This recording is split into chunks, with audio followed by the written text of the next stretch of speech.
The Grim Fates of China's 8 Ex-Military Chiefs. Commentary. Beijing made a startling announcement on January 24. Zhang Youxia, a Politburo member and vice chairman of the Central Military Commission, had been removed from his posts. The move sent shockwaves through Chinese politics, marking one of the year's most dramatic developments. History casts a long shadow over this event. 7 previous CMC vice chairmen met grim fates as casualties of the Chinese Communist Party's ruthless internal power struggles. Peng Dehuai. Peng Dehuai was one of the CCP's most talented battlefield commanders, playing a key role in the party's rise to power. He had fought for the CCP since its earliest years. In November 1931, he was named vice chairman of the Central Military Commission of the Chinese Soviet Republic. Between 1950 and 1952, he commanded Chinese forces in the Korean War, intervening after US-led United Nations forces advanced northward. By 1954, Peng had risen to Minister of Defense, Vice Premier, and de facto Vice Chairman of the newly established Central Military Commission. Mao Zedong, then the CCP's top leader, called him Old Commander Peng or Old General Peng in recognition of his leadership and battlefield prowess. But everything changed in 1959. At a key CCP conference in Lushan, Jiangxi Province, Peng sent Mao a candid letter criticizing the Great Leap Forward, the party's radical campaign of industrialization and collectivization. Mao was furious, accusing Peng of leading an anti-party clique and stripping him of all his posts. During the Cultural Revolution, which Mao launched to purge his opponents and perceived state enemies, Peng became a target. He was accused of opposing the CCP and Mao Zedong thought, plotting to seize party and military power, and even colluding with foreign enemies. Peng faced brutal persecution, with Red Guards beating him so harshly that his ribs were fractured. He spent 8 years in prison and underwent more than 100 struggle sessions, public spectacles of humiliation and torture. Victims were made to wear signs or dunce caps, admit to fabricated crimes, and suffer verbal and physical abuse, even from those they knew well. Peng died on November 29, 1974, at age 76, his body and spirit broken from years of torture and humiliation. He Long was a prominent figure in the history of the People's Liberation Army. As one of the PLA's founders, he established the Hunan Western Hubei Revolutionary Base in the late 1920s. After Peng's fall in 1959, Mao appointed Lin Biao and he as the first and second vice chairman of the CMC, respectively. With Lin often ill, he effectively ran daily military affairs. In 1955, he was conferred the rank of marshal, along with 9 others. But Mao always feared that marshals would turn against him. In 1966, as the Cultural Revolution began, Mao targeted He Long. In early 1967, he was linked to the February Adverse Current, a term used by radical Maoist factions to condemn senior officials who tried to curb Cultural Revolution excesses. In 1967, Mao personally ordered his detention.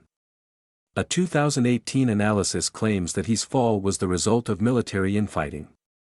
He Long and his wife were confined to a guarded military compound in western Beijing. He had diabetes and did not receive adequate medical care. His health deteriorated in May 1969, and he was transferred to a military hospital in Beijing on June 9 of that year. He passed away there just 5 hours after admission. The result of his blood sugar test, taken 16 minutes before he died, showed a level more than 10 times the normal range due to a high-dose intravenous glucose injection. According to his widow, Xue Ming, in her memoir, this was the cause of his death. Lin Biao.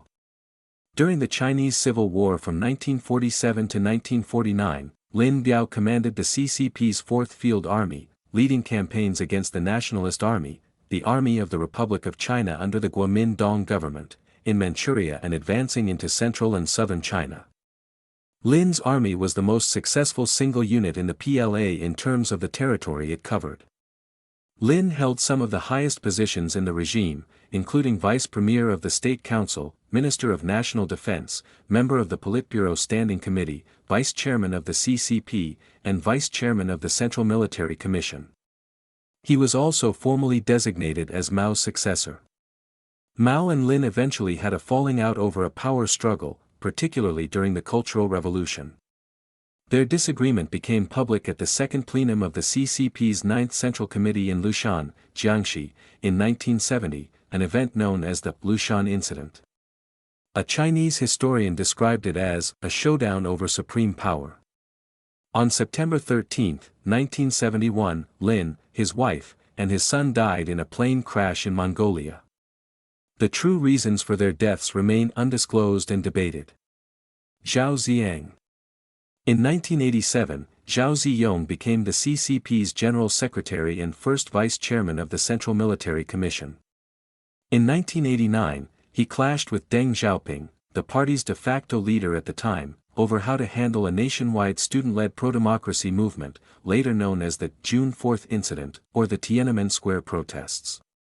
Zhao opposed military suppression and advocated resolving the crisis through democratic means and the rule of law, but Deng deployed 200,000 troops into Beijing, resulting in the violent clampdown on protesters. At the fourth plenum of the 13th CCP Central Committee on June 24, 1989, Zhao was formally accused of mistakes during the anti-party, anti-socialist turmoil and removed from his positions as General Secretary and first Vice Chairman of the CMC, though he retained his CCP membership. Zhao remained under house arrest for the next 16 years and died at home on January 17, 2005, at age 85, without ever publicly acknowledging any wrongdoing related to his opposition to the use of force. Guo Buxiong and Xu Caiho brought down by corruption. Guo Buxiong and Xu Caiho were appointed vice chairman of the Central Military Commission in 2002 and 2004, respectively.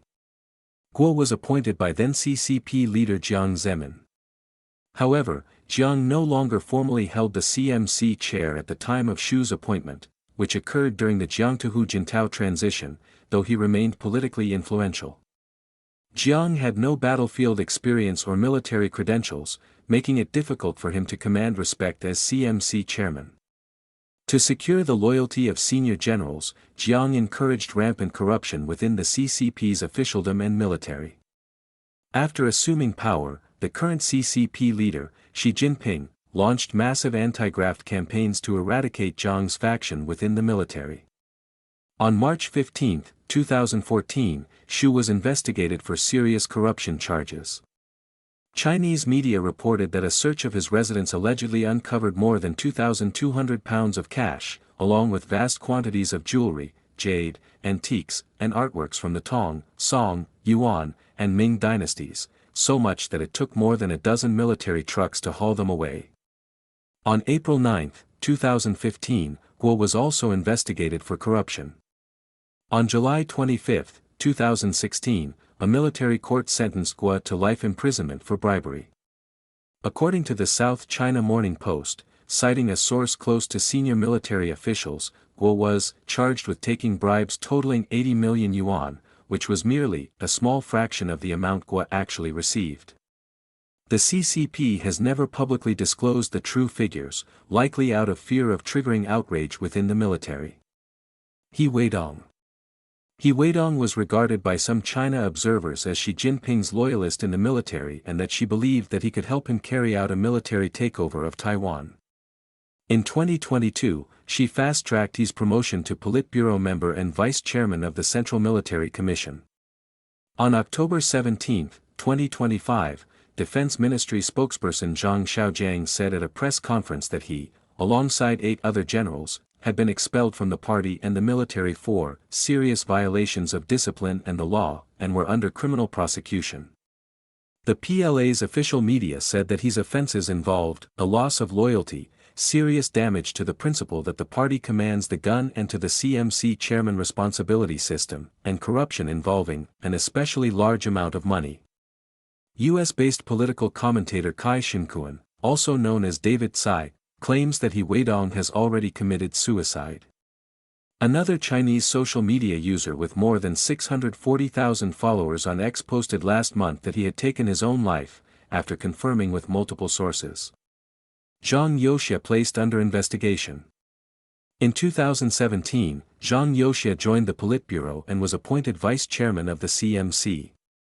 By 2022, despite being 72, well beyond the CCP's informal 70-year age limit for top leadership positions, he still held both posts.